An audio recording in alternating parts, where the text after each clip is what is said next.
Toussaint Louverture, l'homme qui fit trembler Napoléon et libéra Haïti. Il est né esclave sur une plantation. Il est mort prisonnier dans un fort glacial en France. Entre-temps, il a écrit l'un des chapitres les plus puissants de l'histoire de la liberté humaine.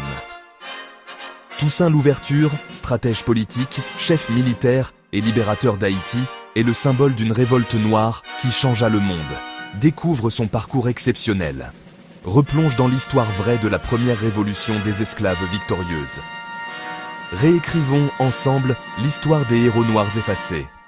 Abonne-toi à Noir Voyant pour d'autres récits de résistance et de dignité. On l'appelait le Napoléon noir.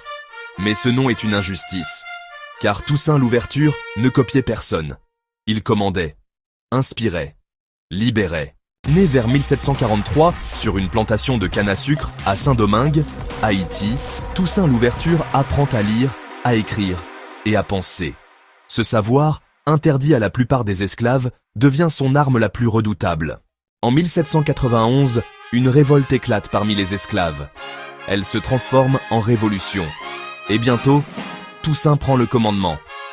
Mais il ne se contente pas de diriger des armées. Il écrit des constitutions, organise des alliances, fait et défait des gouverneurs. Il joue la France contre l'Espagne, puis l'Espagne contre la France. Il avance, recule, frappe, négocie. En quelques années, cet ancien esclave devient le maître d'Haïti et fait abolir l'esclavage sur toute l'île. En 1802, Napoléon envoie une armée de 30 000 hommes. Son objectif ?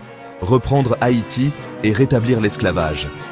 Mais il trouve face à lui un stratège hors pair. Les Français avancent, mais tombent.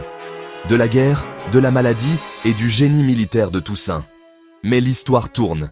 Trahi sous prétexte de négociation, Toussaint est capturé et déporté en France sous escorte. Le 7 avril 1803, dans une cellule glaciale du fort de Joux, l'homme qui avait libéré Haïti meurt de froid, de faim et d'oubli. Mais ces mots survivront. En me renversant, vous avez seulement abattu le tronc de l'arbre de la liberté des Noirs. Il repoussera par les racines, car elles sont nombreuses et profondes. Quelques mois plus tard, Haïti devient le premier pays noir libre du monde. Le rêve de Toussaint Louverture ne meurt pas. Il se transforme en nation.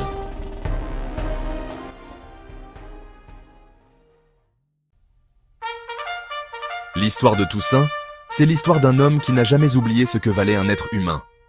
Même lorsqu'il fut roi, il resta serviteur de la liberté.